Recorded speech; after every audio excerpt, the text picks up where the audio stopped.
Hi guys and welcome back to the channel Deepak Yadav Education. Welcome to the daily Hindu news and editorial analysis of 20th of April 2024.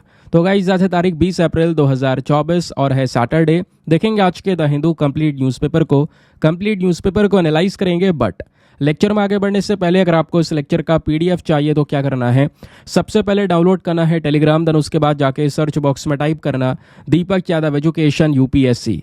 As you can see guys आपको ये वाला channel मिल जाएगा, इस पर click करना और जाकर इस चैनल को ज्वाइन कर लेना। यहाँ से आप डेली बेसिस पे इस लेक्चर के पीडीएफ को डाउनलोड कर पाओगे।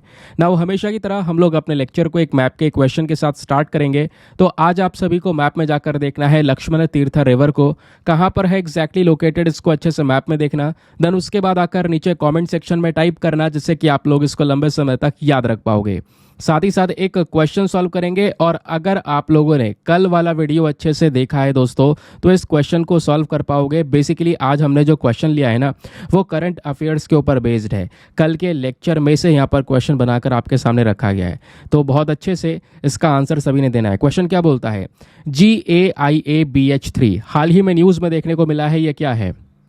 ऑप्शन नंबर ए, क्या ये एक मैसिव स्टेलर ब्लैक होल है? या ऑप्शन नंबर बी, क्या ये एक इन्वेजिव एलियन स्पीशी है? या ऑप्शन नंबर सी, क्या ये एक एक्सोप्लैनेट है जो कि यहाँ पे गोल्डी लॉक जोन के अंदर में पाया गया है? या ऑप्शन नंबर डी, एक नया मैकाओ की स्पीशी है जो कि डिस्कवर की गई है अरुणाचल प्रदेश में। तो बताओ इन चारों में से सही आंसर क्या है? सभी को इसका आंसर नीचे कमेंट सेक्शन में देना है। एटलीस्ट सभी को इसमें पार्टिसिपेट करना है, जैसे मैं आप लोगों से डेली बेसिस पे बोलता हूँ। बाय द वे इसका जो करेक्ट आंसर है वो मैंने आपको टेलीग्राम पर प्रोवाइड करवा दिया है, वहाँ से भी आप इसको चेकआउट कर सकते हो। और अगर वहाँ पर आंसर नहीं मिलता है तो भी कोई परेशान होने की ज़रूरत नहीं है, क्योंकि वीडियो के लास्ट में इसके करेक्ट आंसर का डिस्कशन हम लोग करेंगे।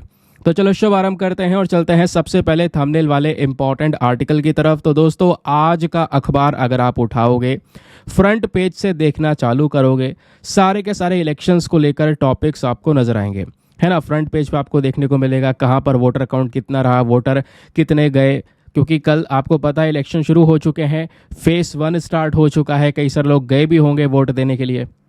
तो वही सब कवरेज न्यूज़पेपर में आज से देखने को मिलेगा जब तक ये रिजल्ट नहीं आ जाता। अब होगा क्या, कुछ इंपॉर्टेंट टॉपिक्स होंगे जो कि बहुत अच्छे से कवर करने होंगे। तो आज अखबार में छुपा हुआ एक टॉपिक है, लेकिन ये एग्जाम के लिए सुपर इंपॉर्टेंट है। इसको आप GS paper number 3 defence and technology, साथ ही साथ में दोस्तों GS paper number 2 international relation, दोनों के पॉइंट ऑफ व्यू से आप इसको लिंक करके पढ़ोगे। और पढ़ना क्या है इसमें ज़रा डिटेल से मैं आपको बताता हूँ। तो भारत ने अपना पहला ब्रह्मोस का जो बैच है वो फिलीपींस के पास में भेज दिया है। आप कहोगे बहुत लंबे समय से चर्चा हो रही थी। हाँ, ये जो डील हुई है बहुत समय पहले हो चुकी थी कि जो फिलीपींस है चाइना के पास में एक देश, वो इंडिया से ब्रह्मोस मिसाइल्स को परचेज करने को लेकर ऑलरेडी अग्रीमेंट कर चुका था। नाउ फाइनली अब जाकर साल 2024 में जो पहला बैच है ब्रह्मोस का वो पहुंचा दिया गया है फिलीपींस में। और दोस्तों ये उस समय पर पहुंचा है जब फिलीपींस और चाइना के बीच में जो रिलेशंस है वो काफ़ी ख़राब भी हुए। तो चलिए विस्तार से जानते हैं कि पूरा मामला आखिरकार चल क्या रहा है। तो दोस्तों बात यह है, जनवरी 2022 ये जो तारीख है, यहाँ पर इसी महीने में फिलीपींस ने एक डील की थी भारत के साथ में। जो डील हुई थी वो 375 मिलियन यूएस डॉलर्स की गई थी। 3 बैटरीज ऑफ शोर based anti ship variant of the BrahMos missiles को लेकर। तो दोस्तों यहाँ पर फिलीपींस भारत का पहला कस्टमर बना ब्रह्मोस मिसाइल्स को परचेज करने वाला। अब दोस्तों ये जो मिसाइल आपको दिख रही है ब्रह्मोस मिसाइल, ये मिसाइल थोड़ी खास है। खास इसलिए है क्योंकि इसे इंडिया ने तो बनाया है, लेकिन इंडिया ने अकेले नहीं डेवलप किया है। ये एक जॉइंट वेंचर प्रोजेक्ट है, इसमें भारत और रशिया दोनों ने मिलकर काम किया है, तब जाकर ये ब्रह्मोस मिसाइल्स रेडी की गई हैं। एक सुपरसोनिक क्रूज मिसाइल आप इसको कह सकते हो, वर्ल्ड्स फास्टेस्ट मिसाइल की कैटेगरी में आप इसको रख सकते हो।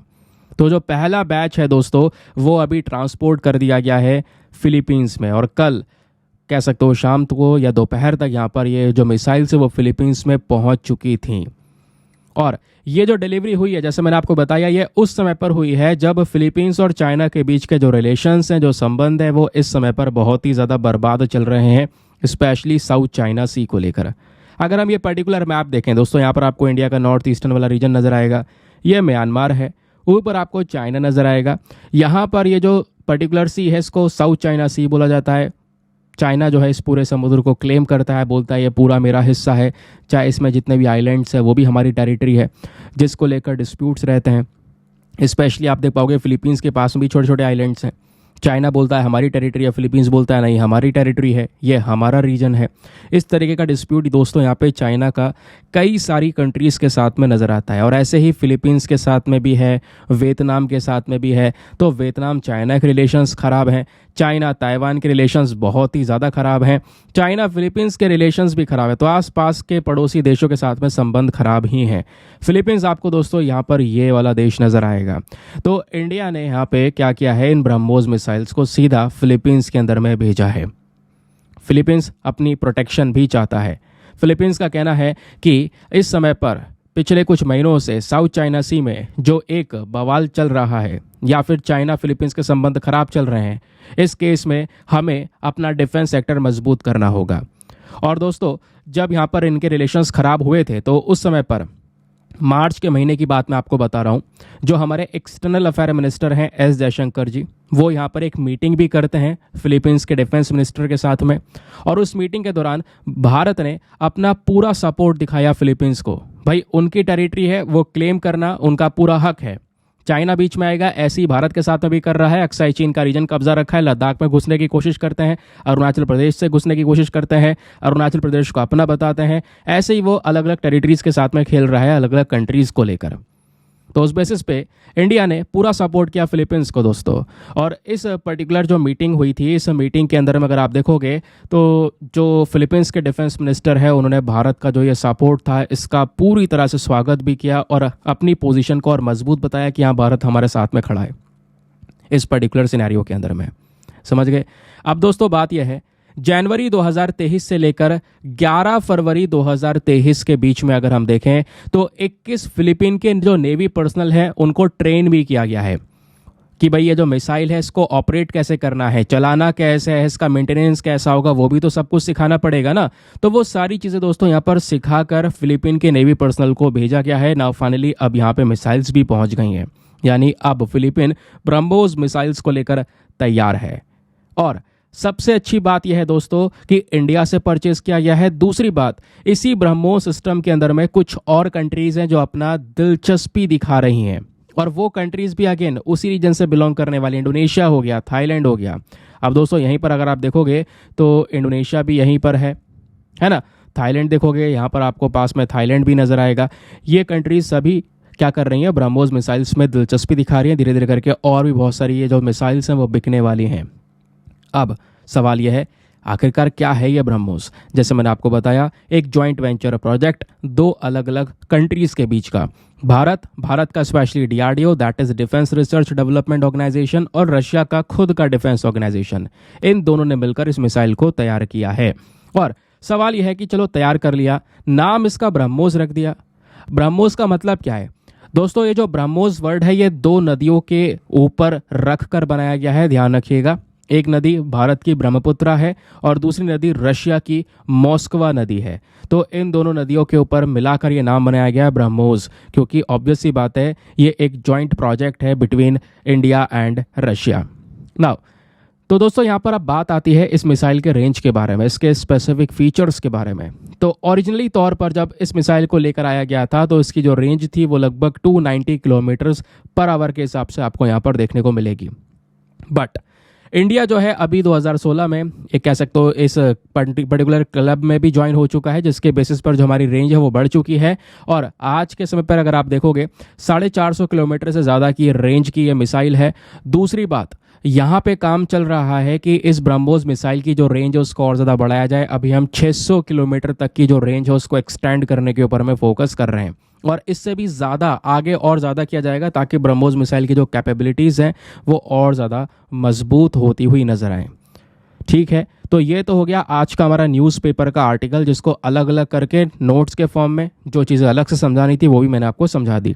अब दोस्तों उस आर्टिकल को साइड में करते हैं, इस आर्टिकल से थोड़े दिनों पहले की न्यूज़ को लिंक करते हैं ताकि आपस में जो न्यूज़ है आसपास की उनको आप लिंक करके बेटर कनेक्टिविटी बनाकर अच्छे से चीज़ों को समझ सको।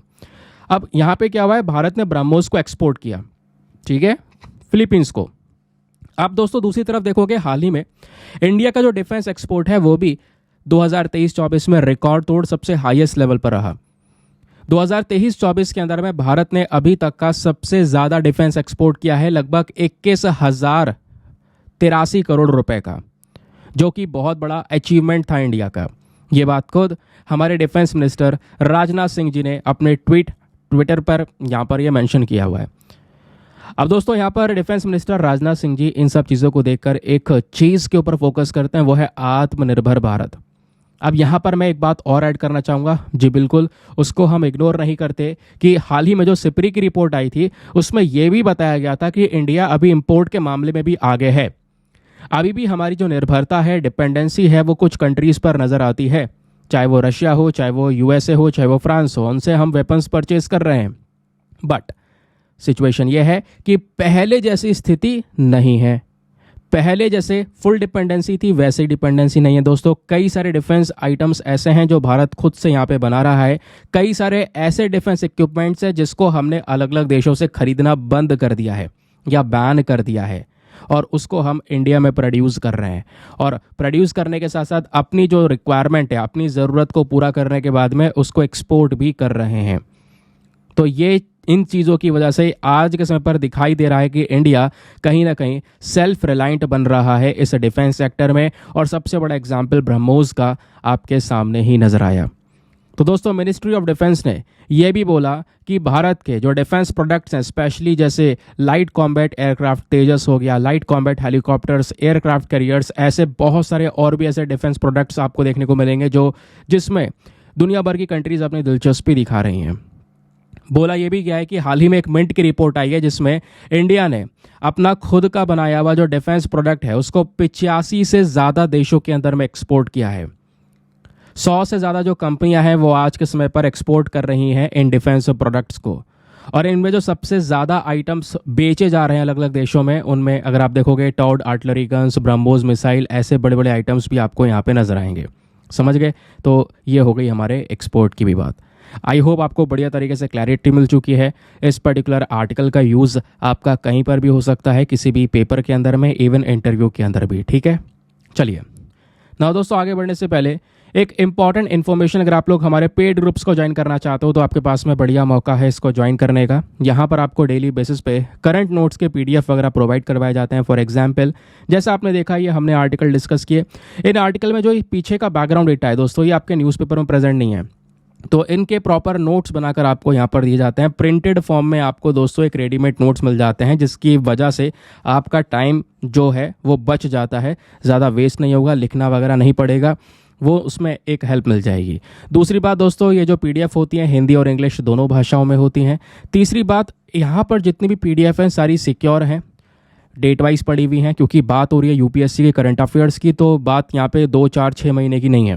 1.5-2 साल के करंट अफेयर्स पढ़ने हैं, डेली पढ़ने हैं, डेली PDFs इकट्ठी करनी है, उसका पूरा स्टोरेज का इशू, ऐसे बहुत सारे इश्यूज आपके सामने आते हैं, अरेंजमेंट करना उनका, ये सब कुछ दोस्तों ऑटोमेटिकली आपको इस ग्रुप में मिल जाता है, क्योंकि सारे PDFs डेट वाइज पड़े हुए हैं, तो अरेंजमेंट ऑलरेडी मिल चुका है। किसी भी तारीख का PDF उठाओ, डाउनलोड करो, पढ़ो, डिलीट करो, अनलिमिटेड ऑप्शंस आपके पास में अवेलेबल हैं। कोई टॉपिक है भाई जिसके ऊपर आपको इन्फॉर्मेशन चाहिए, उसको सर्च करके डायरेक्टली यहाँ पर पा सकते हो, चाहे वो 6 महीने पुराना है, चाहे वो कह सकते हो 7 महीने पुराना है, चाहे वो 1 साल पुराना टॉपिक भी है, तो उसको आप सर्च करके सीधा निकाल कर डायरेक्ट पढ़ सकते हो। तो ये सारे ऑप्शंस आपको ग्रुप में मिल जाते हैं। और दोस्तों, यहाँ पे इस ग्रुप को ज्वाइन करने का जो फ़ी पेमेंट है वो बहुत मिनिमम है, just 499 for the lifetime access, या जब तक आपका सिलेक्शन ना हो जाए तब तक आप इतने अमाउंट में ग्रुप को ज्वाइन करके रख सकते हैं। बाकी गारंटी है कि बेनिफिट्स जो आपको हैं ये बहुत सारे मिलेंगे। थोड़े दिनों में ही आपका अमाउंट रिकवर हो जाएगा, आपको खुद फील होगा, बट बेनिफिट्स फिर भी मिलते रहेंगे। ग्रुप को ज्वाइन करने के लिए क्या करना है, व्हाट्सएप पर जाना, यहाँ पर आपको एक नंबर दिया गया है 8534873368। इस नंबर पर मैसेज कर देना कि हाँ I want to join this group. वहाँ पे आपको रिप्लाई मिलेगा, पेमेंट का प्रोसेस दिया जाएगा, और पेमेंट के प्रोसेस से ज़्यादा इंपॉर्टेंट आपको डेमो वीडियो का लिंक भी दिया जाएगा। आप पूरे डेमो वीडियो को चेक कर सकते हैं कि आपको किस तरीके से फ़ायदे होंगे। अपने आप को सेटिस्फाई करने के बाद में जाकर ये इन्वेस्टमेंट आप पूरी तरह से कर सकते हैं।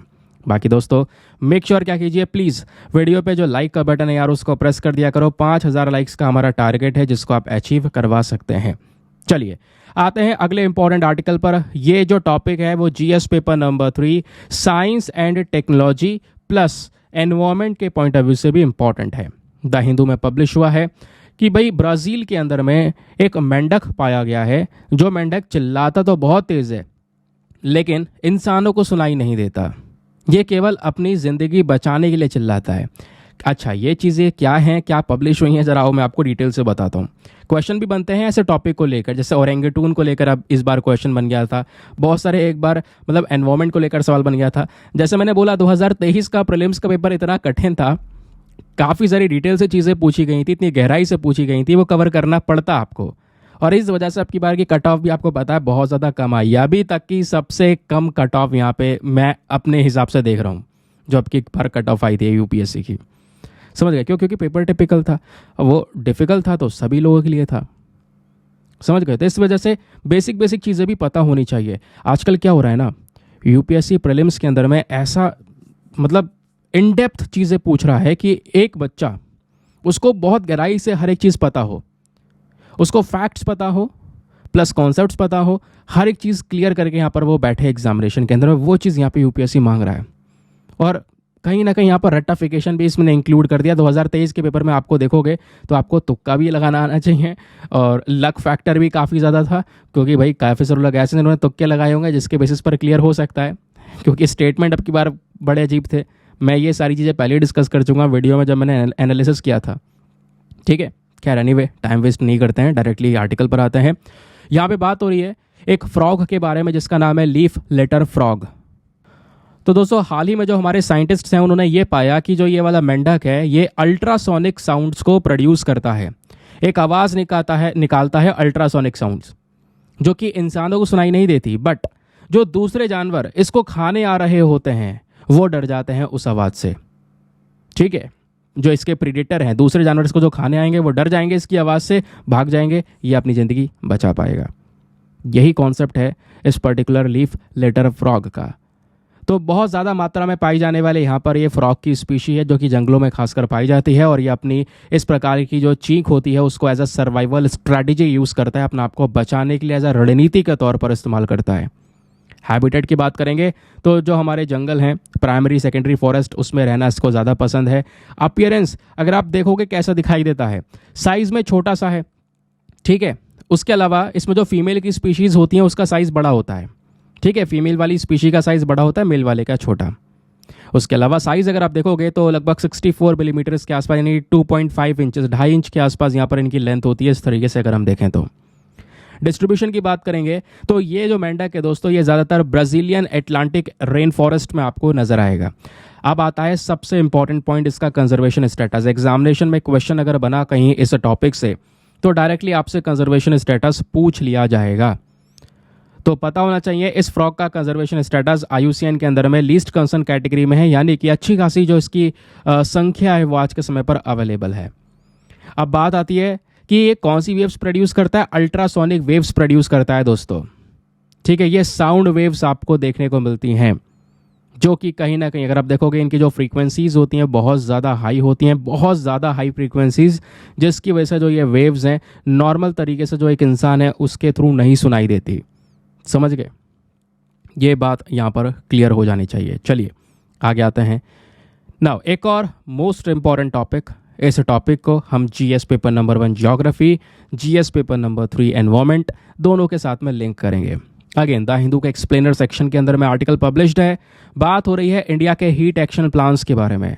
तो जो हमारा इंडियन मेट्रोलॉजिकल डिपार्टमेंट है दोस्तों, उन्होंने हीट वेव्स को डिफाइन किया है। इस बार साल 2024 में हीट वेव्स को लेकर क्या पर्टिकुलर सिनेरियो नज़र आने वाला है, वो चीज़ें यहाँ पर एक्सप्लेन की गई हैं। तो सबसे पहले हम बात कर लेते हैं न्यूज़ के बारे में, खबर है क्या। तो हाल ही में जो हमारा IMD है, that is Indian meteorological department, Bharat का मौसम विभाग, इन्होंने जो हमारा टेम्परेचर उसको लेकर एक प्रेडिक्शन की है, भविष्यवाणी की, और बोला है आने वाले समय पर स्पेशली सदर्न इंडिया में और ईस्टर्न रीजन में जो हीट वेव कंडीशंस है उनकी फ्रीक्वेंसी बहुत ज़्यादा होगी, यानी बहुत तगड़ी गर्मी पड़ने वाली है। सवाल यह है ये हीट वेव होती क्या है दोस्तों, आपसे क्वेश्चन बन सकता है। तो हीट वेव की डेफिनेशन की जब बात करते हैं तो वो डिपेंड करता है अपने रीजन की फिजियोग्राफी पर। कहने का मतलब है हीट वेव को हम दो तरीके से देख सकते हैं, एक है क्वालिटेटिव और दूसरा है क्वांटिटेटिव। जब बात आती है क्वालिटेटिव की, तो क्वालिटेटिव में अगर आप देखोगे दोस्तों, तो जो हीट वेव है एक ऐसी कंडीशन है जब एयर टेम्परेचर, यानी जो वातावरण है, तापमान है स्पेशली, वो बढ़ जाता है। इतना बढ़ जाता है कि एक इंसान के शरीर के लिए घातक हो सकता है। तो वो हो गया यहाँ पे हमारा क्वालिटेटिव। एक होता है क्वांटिटेटिव। तो एक क्वांटिटेटिवली कंडीशन में अगर आप देखोगे दोस्तों, तो यहाँ पे क्या होता है ना, जो टेम्परेचर है वो नॉर्मल टेम्परेचर से थोड़ा सा बढ़ जाता है। जो हमारा एक्चुअल टेम्परेचर होता है ना, नॉर्मल टेम्परेचर जो चलता रहता है, जिसको हम सहन कर सकते हैं, उससे थोड़ा सा बढ़ जाना, वो भी अचानक से, तो वो यहाँ पर कंडीशन कहलाता है। तो ये दो तरीके से आप इन हीट वेव्स को डिफाइन कर सकते हो। इस बार साल 2024 में जो हमें गर्मी देखने को मिलने वाली है खतरनाक वाली, वो ये रीजन्स हैं दोस्तों, जहाँ पे टेम्परेचर, जो डार्क वाले रीजन आपको दिख रहे हैं ना, सुपर डार्क कलर के, थोड़े थोड़े बहुत ज़्यादा ब्लैकिश कलर के भी नज़र आएंगे, वहाँ पे टेम्परेचर 44-45 डिग्री पहुँचेगा। कई सारी जगह पर यहाँ पे 42 डिग्री, 40 डिग्री, 35 डिग्री, 37 डिग्री, इस तरीके का टेम्परेचर आपको यहाँ पे नज़र आएगा। समझ गए? ये फोरकास्टिंग है, एक भविष्यवाणी की गई है IMD के माध्यम से। अब आगे आते हैं, जो हमारा इंडियन मेट्रोलॉजिकल डिपार्टमेंट है, इन्होंने यहाँ पर हीट वेव को डिक्लेयर किया। और दोस्तों मैं आपको बता दूँ, जब आपसे कोई डेफिनेशन पूछे या सामने इंटरव्यू के एस्पेक्ट से भी अगर आप पढ़ के जाओ, इस हीट वेव के बारे में कुछ क्वेश्चनिंग करें, तो आपको प्रॉपर तरीके से पता होना चाहिए कि IMD ने हीट वेव के बारे में क्या बोला है। IMD का कहना यह है कि हीट वेव क्या होती है। देखो, हमारे जो एरियाज़ हैं, दो तरीके के एरियाज़ होते हैं। एक तो प्लेन एरिया है, सपाट एरिया, जैसे दिल्ली वगैरह का रीजन हो गया, वो प्लेन एरियाज़ हैं। फिर एक होता है माउंटेनियस एरियाज़, हिमाचल प्रदेश हो गया, पहाड़ी इलाके हो गए, उसकी हम बात कर रहे हैं। अब पहाड़ी इलाकों में दोस्तों अगर आप देखोगे तो अभी भी जो टेम्परेचर है वो काफ़ी कम होता है ना। नॉर्मल टेम्परेचर सपोज 37 डिग्री, ठीक है, 37 डिग्री नहीं, मतलब मान लो जो भी है 30 डिग्री है ना, नॉर्मल टेम्परेचर वहाँ पे नज़र आ रहा है, 30 डिग्री। बाकी यहाँ पे प्लेन एरियाज़ में आप मान लो 40 डिग्री नॉर्मल टेम्परेचर नज़र आ रहा है। अब इस टेम्परेचर के अंदर में, ठीक है, 30 डिग्री हमारे नॉर्मल टेम्परेचर है पहाड़ों में, और 40 डिग्री यहाँ पे प्लेन एरियाज़ में नॉर्मल टेम्परेचर है। अब दोस्तों अचानक से एक ही झटके में इस टेम्परेचर के अंदर में बढ़ोतरी हो जाए, ये 5.5 से 6.5 डिग्री बढ़ जाए, ये 40 डिग्री सीधा बढ़कर 47 डिग्री हो जाए, और ये 30 डिग्री बढ़कर सीधा 37 डिग्री हो जाए, तो अचानक से जो टेम्परेचर इंक्रीज होता है दोस्तों, इसी को हम क्या बोलते हैं, हीट वेव। समझ गए? इसी का प्रॉपर डेफिनेशन है हीट वेव। और अगर हम इसको एक सटीक तरीके से डिफाइन करने की कोशिश करें, तो हीट वेव की कंडीशन तब भी होती है जब हमारा टेम्परेचर 45 डिग्री सेल्सियस पहुंच जाता है। और हीट वेव में एक और कंडीशन आती है, सीवर हीट वेव। खतरनाक वाला जो हीट वेव है दोस्तों, ये वो कंडीशन है जब हमारा टेम्परेचर 47 यानी 47 डिग्री सेल्सियस से भी ज़्यादा पहुंच जाता है। तो IMD ने हीट वेव्स को इस तरीके से डिफाइन किया। समझ गए? ये बात आपको क्लियर हो गई दोस्तों। अब यहीं पर आता है बात हीट एक्शन प्लान्स के बारे में। तो सरकार ने अलग अलग लेवल पर, चाहे वो स्टेट लेवल हो, डिस्ट्रिक्ट लेवल हो या सिटी लेवल हो, इन तीनों ही स्तर पर हीट एक्शन प्लान्स को तैयार कर लिया है। इन हीट एक्शन प्लान्स के अंदर में मेन मकसद है कि भाई सबसे पहले तैयारी कर लेना अभी से ही, जो गर्मी पड़ने वाली है उसकी, जो एक्सट्रीम हीट पड़ेगी उसका जो इम्पैक्ट है वो ज़्यादा बुरा इम्पैक्ट नहीं होना चाहिए, ये हमारा फोकस करना। प्लस लोगों की जान ना जाए, क्योंकि सबसे बड़ी बात जब गर्मी पड़ती है दोस्तों, तो जो स्पेशली जो बहुत ज़्यादा बुजुर्ग लोग हैं या बहुत ही छोटे बच्चे हैं जो गर्मी को इतना सहन नहीं कर सकते, तो उनकी जान भी जाती है। हम हर साल इस प्रकार के केसेस देखते हैं, ठीक है। वैसे ना ही आए वो केस अच्छा है, बट देखने को मिल सकते हैं इस साल भी वो केसेस। चलिए एक और टॉपिक पर आते हैं। तो एग्जामिनेशन के लिए ये भी सुपर इंपॉर्टेंट टॉपिक है दोस्तों, डाउन टू अर्थ के अंदर में डिटेल से पब्लिश किया गया है। नाइजीरिया जो कि एक अफ्रीकन कंट्री है, इन्होंने दोस्तों यहाँ पर एक हिस्ट्री सी क्रिएट कर दी है। हिस्ट्री सी क्रिएट क्यों की है? तो इन्होंने एक हिस्टोरिक स्टेप लिया है। मेनिंगिटिस नाम की जो बीमारी है, मेनिंगिटिस, ध्यान रखिएगा ये वर्ड है मेनिंगिटिस। तो इस बीमारी से लड़ने के लिए पहला कदम उठाया नाइजीरिया ने, और पहला देश बन चुका है पूरे दुनिया में जो एक नई हाईली इफेक्टिव वैक्सीन लेकर आया है, जिसका नाम है MEN5CV। MEN5CV करके यहाँ पर इस वैक्सीन का नाम है। प्लीज़ दोस्तों ध्यान रखिएगा, क्योंकि दुनिया में कह सकते हो पहला देश है जो इस प्रकार की वैक्सीन को इंट्रोड्यूस कर रहा है। और ये वैक्सीन किस बीमारी से लड़ने में मदद करेगी? मेनिंगिटिस बीमारी से लड़ने में मदद करेगी। तो चलिए पहले हम इस वैक्सीन के बारे में बात करते हैं, क्या है ये वैक्सीन, फिर आपको मैं पर्टिकुलर डिजीज़ के बारे में बताऊंगा। तो MEN5CV वैक्सीन, ये वैक्सीन क्या करती है? मेनिंगोकोकस जो बैक्टीरिया है उससे बचाने में हमारी मदद करती है। ये वो बैक्टीरिया है दोस्तों मेनिंगोकोकस, जिसकी वजह से मेनिंगिटिस नाम की बीमारी होती है, या ब्लड पॉइजनिंग भी एक इंसान को हो जाता है। नाउ ये जो वैक्सीन है आज के समय पर न्यूज़ में बनी हुई है, इसको वर्ल्ड हेल्थ ऑर्गेनाइजेशन ने भी रिकमेंड किया है।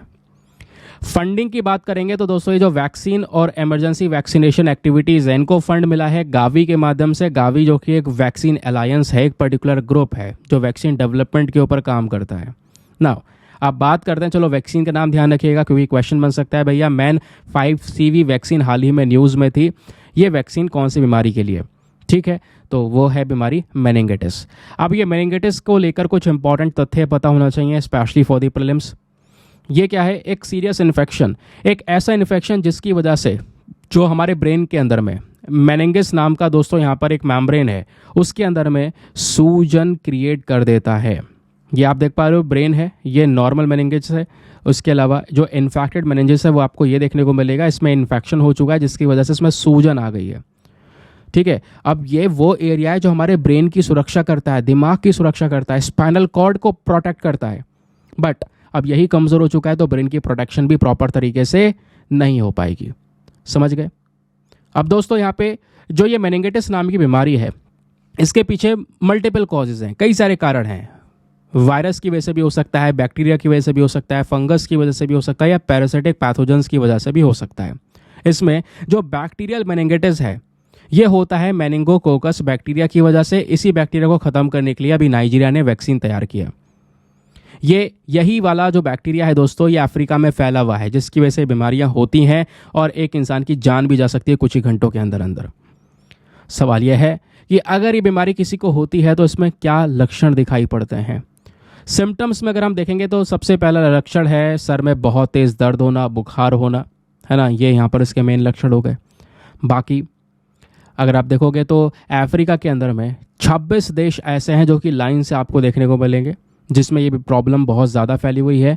और उस 26 देशों की जो पूरी बेल्ट है उसको नाम दे दिया गया अफ्रीकन मेनिंगिटिस बेल्ट।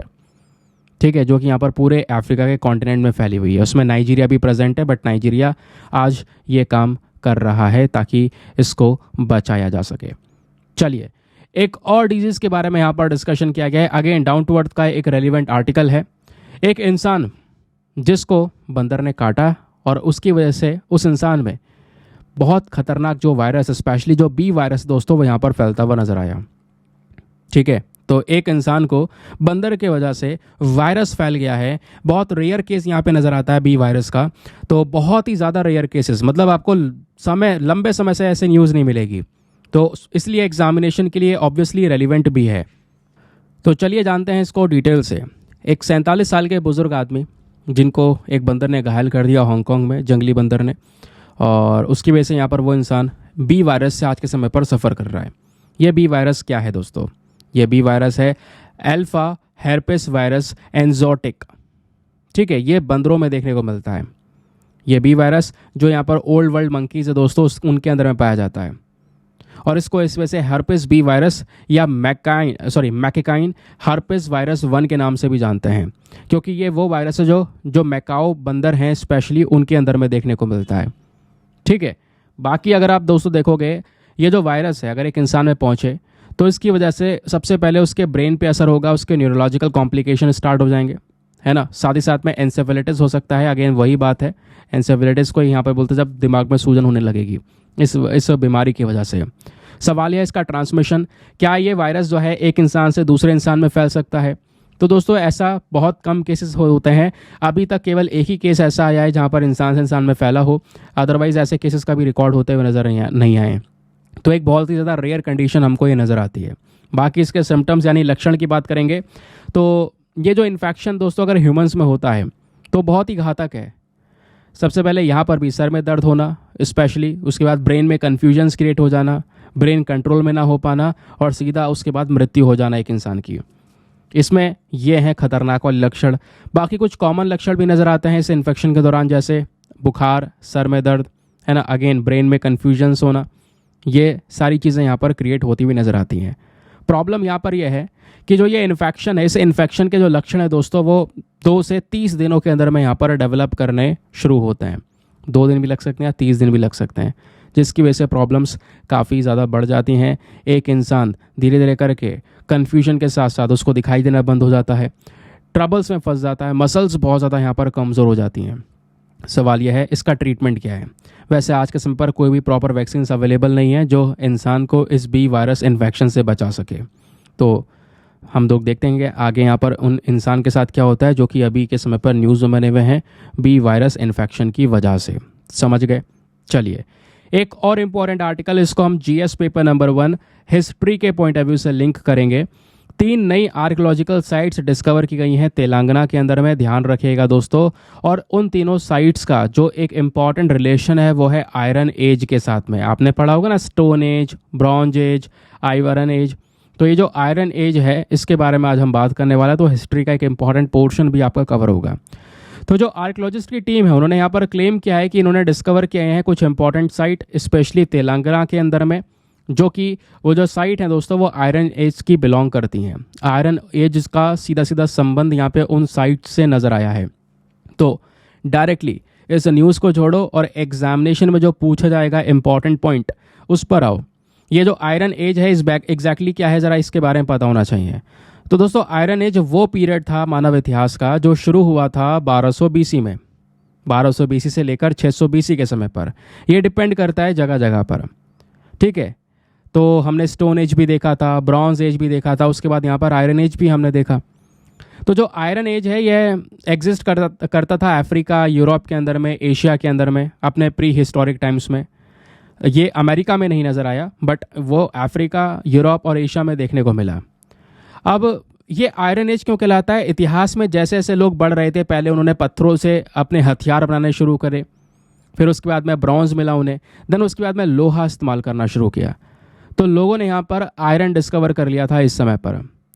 और आयरन जो है कह सकते हो, वैसे ही यहाँ पर इनकी मेटल इंपॉर्टेंट चॉइस बन चुकी थी, बट अब जैसे ही इनको लोहा मिला दोस्तों, ये क्या करने लगे, ब्रॉन्ज को भी यहाँ पे लोहे के थ्रू रिप्लेस करने लगे।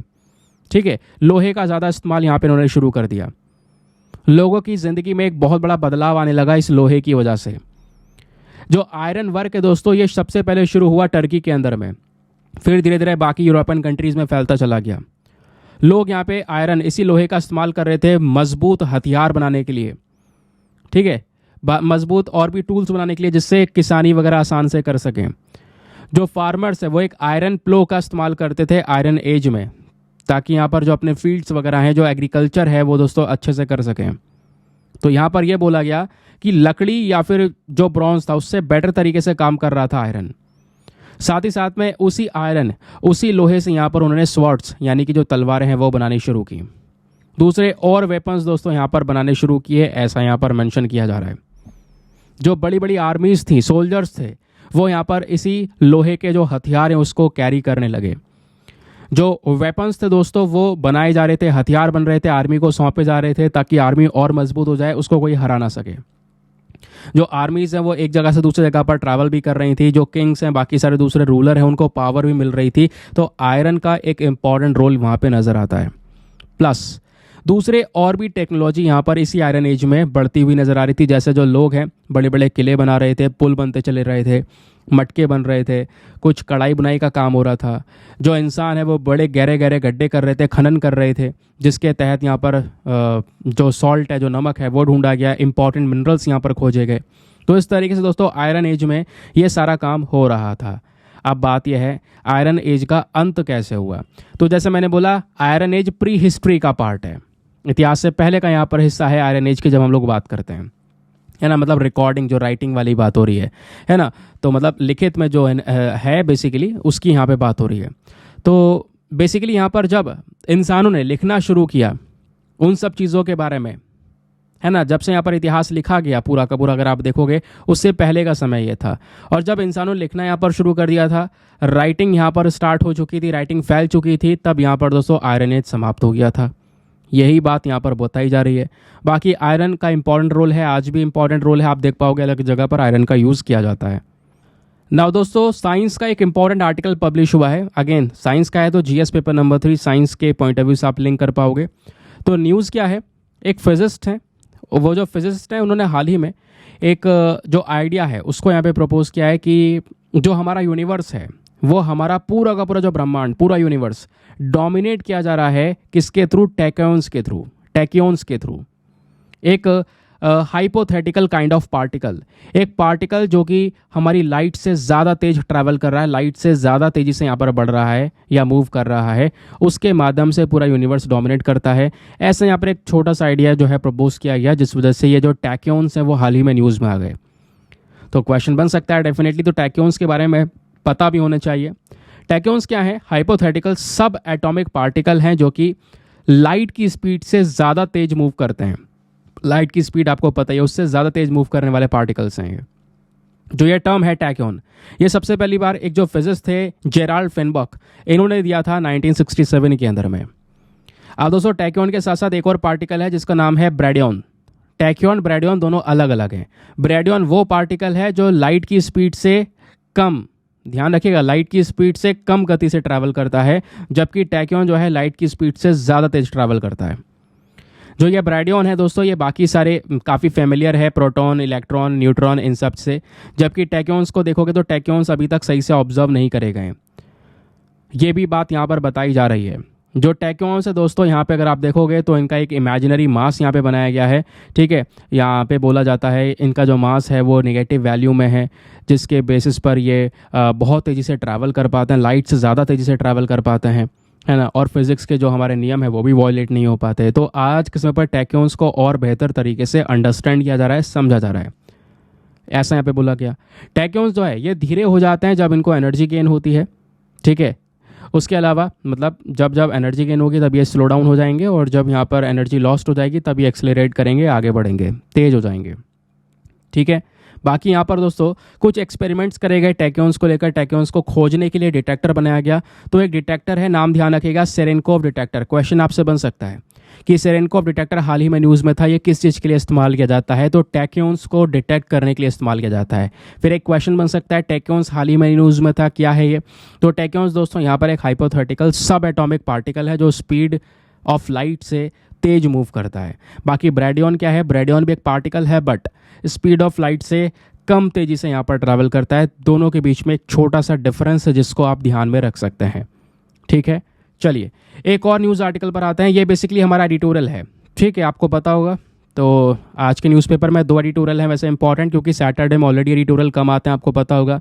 वो ईरान पैलेस्तीन को लेकर पर्टिकुलर इशू है, वो हमारे काम का इतना है नहीं, कोई ऐसी चीज़ नहीं है जो एग्ज़ाम के लिए रेलिवेंट हो। ये वाला एडिटोरियल ज़्यादा काम का है, ज़्यादा इंपॉर्टेंट है। आपने देखा होगा अखबार के अंदर में पेज नंबर 8 या 10 पर ये आर्टिकल मैंशनड है। बात हो रही है scientists and wish list for the incoming government. अभी दोस्तों इलेक्शन हो चुके हैं शुरू, फेज़ 1 इलेक्शन हो गए समाप्त। अब 4 जून को हमें पता चलेगा कौन अपनी सरकार बना रहा है। लेकिन सरकार किसी की भी बने, सबसे इम्पॉर्टेंट चीज़ यहाँ पे यह आती है कि हमें अपने साइंटिस्ट्स के लिए बहुत कुछ करना ज़रूरी है। ऐसा यहाँ पर राइटर मेंशन करते हैं, साइंटिस्ट्स के ऊपर थोड़ा पैसा खर्च करना ज़रूरी है, क्योंकि वही लोग हैं जो इंडिया को या भारत को और ज़्यादा आगे लेकर जा सकते हैं इन टर्म्स ऑफ इनोवेशन, ठीक है। अब राइटर का क्या कहना है ज़रा डिटेल से समझते हैं। इनका कहना यह है, हमें साइंस और साइंटिस्ट, ठीक है, इन दोनों को ही यहाँ पे सपोर्ट करना होगा अगर हमें इंडिया को एक बहुत बड़ा इकोनॉमिक पावर हाउस बनाना है। तो राइटर ये बोलते हैं कि भाई 970 मिलियन जो इंडियंस हैं वो आज के समय पर प्रोसेस में है ऑफ एक्सरसाइजिंग देयर फ्रेंचाइजी, ठीक है। अभी इलेक्शन चल रहे हैं, इलेक्शंस में अगर आप देखोगे बहुत सारे मैटर्स, बहुत सारे न्यूज़ आर्टिकल्स आपको देखने को मिलेंगे। इसी इलेक्शंस के बेसिस पर अगर हम देखें, सरकार कोई भी बनाए, बट जो भी यहाँ पर इलेक्टेड रिप्रेजेंटेटिव्स होंगे उनको सबसे इंपॉर्टेंट अटेंशन देना होगा कुछ चीज़ों के ऊपर में। जैसे सबसे पहला अटेंशन यहाँ पर होना चाहिए इंक्रीजिंग स्पेंडिंग। राइटर का कहना यह है कि सबसे पहला काम हमें यहाँ पर क्या करना होगा, देश के अंदर जो रिसर्च एंड डेवलपमेंट के ऊपर में पैसा खर्च हो रहा है उसको बढ़ाना होगा। वहाँ पे हम बहुत कम पैसा खर्च कर रहे हैं। किसी भी देश का रिसर्च एंड डेवलपमेंट बहुत ज़्यादा ज़रूरी होता है। आज जो हम पैसा खर्च कर रहे हैं वो हमारे जीडीपी का यानी टोटल इकोनॉमी का केवल 0.7% है, बट हमें ये एक्सपेंडिचर इंक्रीज करने होंगे। ये एक्सपेंडिचर हमें साल ब साल 50% से बढ़ाने होंगे, यानी आने वाले समय पर जीडीपी का कम से कम 4% तो हमें खर्च करना होगा रिसर्च एंड डेवलपमेंट पर। तो रिसर्च एंड डेवलपमेंट पर जब पैसे खर्च होंगे तभी नए नए इनोवेशंस, नए नए आविष्कार होंगे और भी बहुत सारे कॉन्ट्रीब्यूशंस हमारे इकोनॉमी के प्रति देखने को मिलेंगे। बट उसके लिए हमें जीडीपी का कम से कम 4% तो खर्च करना होगा, ये राइटर का कहना है। फिर उसके बाद यहाँ पर राइटर दूसरी चीज़ मेंशन करते हैं, पब्लिक सेक्टर इंस्टीट्यूशंस। दूसरा काम हमें ये करना होगा, जो पब्लिक सेक्टर इंस्टीट्यूशंस हैं, फिजिकल और इंटेलेक्चुअल इंफ्रास्ट्रक्चर, दोनों ही इंफ्रास्ट्रक्चर को इम्प्रूव करना होगा। यूनिवर्सिटीज़ हो गई, रिसर्च इंस्टीट्यूशंस हो गए, इन संस्थानों को हमें इम्प्रूव करना होगा। साइंस लेबोरेटरीज़ को मॉडर्नाइज करना होगा। स्टेट सेंट्रल यूनिवर्सिटीज़ हो गए, रिसर्च इंस्टीट्यूशंस हो गई, इन सब की बहुत ज़्यादा ज़रूरत है हमें। अगर प्रॉपर इंफ्रास्ट्रक्चर होगा, लेबोरेटरीज प्रेजेंट होंगी बच्चों के लिए, साइंटिस्ट के लिए, तभी तो वो वहाँ पे रुक कर प्रैक्टिस कर कर चीज़ों को सीखेंगे, समझाएंगे। तो इंफ्रास्ट्रक्चर को अपग्रेड करना ज़रूरी है। और केवल इंफ्रास्ट्रक्चर को अपग्रेड कर दें तो वो भी काम नहीं होगा। भाई आपने रिसर्च को लेकर एक रिसर्च लेबोरेटरी खड़ी कर दी, लेकिन उसमें अगर आप हाई क्वालिटी के टीचर्स या रिसर्चर्स को रखोगे ही नहीं, हायर नहीं करोगे, तो वो किस बात की, है ना। तो यहाँ पर केवल इंफ्रास्ट्रक्चर को अपग्रेड करना ही काम नहीं है, हमें बहुत ज़्यादा क्वालिटी टीचर्स वाले रिसर्चर्स को यहाँ पर हायर करना ज़रूरी है, ताकि इन पोजीशंस को फिल किया जा सके और ये रिसर्च को मजबूत कर सकें हम आने वाले कुछ सालों के अंदर में। एक बड़ा कंपटीशन क्रिएट कर सकें अलग अलग देशों के साथ में, क्योंकि अभी चाइना, इजराइल या फिर यूएस जैसे कंट्रीज़ की बात करोगे, बहुत पैसा खर्च करते हैं वो अपने इस रिसर्च एंड डेवलपमेंट पर, जिसको हम R&D बोलते हैं। अब राइटर का यहाँ पर कहना यह है कि भाई हमें ये सब तो काम करने होंगे, हमें यहाँ पर रिसर्चर्स को हायर करना होगा, बड़े बड़े प्रोफेशनल्स लोगों को हायर करना होगा, लेकिन कि केवल एजुकेशन और रिसर्च इंस्टीट्यूशंस में केवल हायरिंग कर देना भी हमारे लिए काफ़ी नहीं है। हमें यहाँ पे प्रॉपर क्राइटेरिया रखना होगा, रूल्स एंड रेगुलेशंस रखने होंगे जिसको स्ट्रिक्टली फॉलो किया जाए, और मेरिट के ऊपर बेस्ड यहाँ पर कहीं ना कहीं लोगों को हायर किया जाए। ऐसा ना हो किसी को भी हायर कर लें, क्योंकि यहाँ पे हमने बात की है क्वालिटी टीचर्स और क्वालिटी साइंटिस्ट्स की, तो उन क्वालिटी वाले लोगों को हायर करना ज़रूरी है। किसी को भी अगर आप हायर कर लोगे तो वो काम अगेन फिर खराब ही है। फिर राइटर बोलते हैं यहाँ पर सबसे इंपॉर्टेंट कदम जो हमें उठाना है वो फ्रीडम इंश्योर करना होगा। जो हमारे साइंटिस्ट हैं दोस्तों, उनको थोड़ा छूट देना बहुत ज़्यादा ज़रूरी है। जिस तरीके से आज के समय पर रिस्ट्रिक्शंस हैं, वैसे रिस्ट्रिक्शंस नहीं होने चाहिए। राइटर का कहना यह है, लास्ट लेकिन सबसे इम्पॉर्टेंट जो इम्प्लीमेंटेशन है वो यह है कि जो हमारे साइंटिस्ट हैं दोस्तों, उनको छूट देनी होगी खुलकर। जिस भी टॉपिक के ऊपर या जिस भी सब्जेक्ट के ऊपर वो लिखना चाहते हैं, बोलना चाहते हैं, प्लीज़ आप बोलिए, खुलकर यहाँ पे लिखिए उसके ऊपर में, ठीक है। कोई दबाव ना हो कि भाई आपको केवल यही टॉपिक पर काम करना है, समझ गए। नहीं तो फिर उनके काम के बीच में इंटरफेरेंस आएगा। तो उनको ये छूट देनी होगी। इससे नए इनोवेशंस यहाँ पे हमको देखने को मिलेंगे, बहुत कुछ यहाँ पे वो सिखाएंगे, समझ गए। और उसके अलावा उनको थोड़ा सा, जैसे हम बजट सेट करते हैं ना साइंटिस्ट्स के लिए, तो उनको फ्रीडम देना होगा कि वो पैसा खर्च कर सकें जहाँ पे उन्हें लग रहा है कि वो सही है। ट्रैवल कर सकें अलग अलग जगह पर, इंटरनेशनल कॉन्फ्रेंसेस को अटेंड कर सकें, ताकि बाहर से भी जानकारी मिले। सीखना बहुत इंपॉर्टेंट है, कहीं से भी हम सीख सकते हैं, समझ गए। तो ये काम करना ज़रूरी है। इससे क्या होगा, जो हम पैसा खर्च कर रहेंगे, वो जो पैसा लगाएंगे, अगर हम रिसर्च एंड डेवलपमेंट पर इन्वेस्टमेंट कर भी रहे होंगे तो वो पैसा बेकार नहीं जाएगा। जो पैसा इन्वेस्ट हो रहा होगा या पैसा लगा रहे होंगे, वो अपने क्वालिटी वाली जगह पर लग रहा होगा जिसका रिटर्न हमको मिलेगा। तो ये काम करना ज़रूरी है, इसलिए यहाँ पर एक फ्रीडम देनी ज़रूरी है हमारे साइंटिस्ट्स को। फिर राइटर यहाँ पर बोलते हैं, अगर हम इंडिया के लिए बात करें, इंडिया को हम एक सेकंड लार्जेस्ट इकॉनमी की तरह देख रहे हैं आज के समय पर। 2050 तक हमारा तो टारगेट यही है, 2050 तक पूरे दुनिया की दूसरी अर्थव्यवस्था बनकर आए भारत।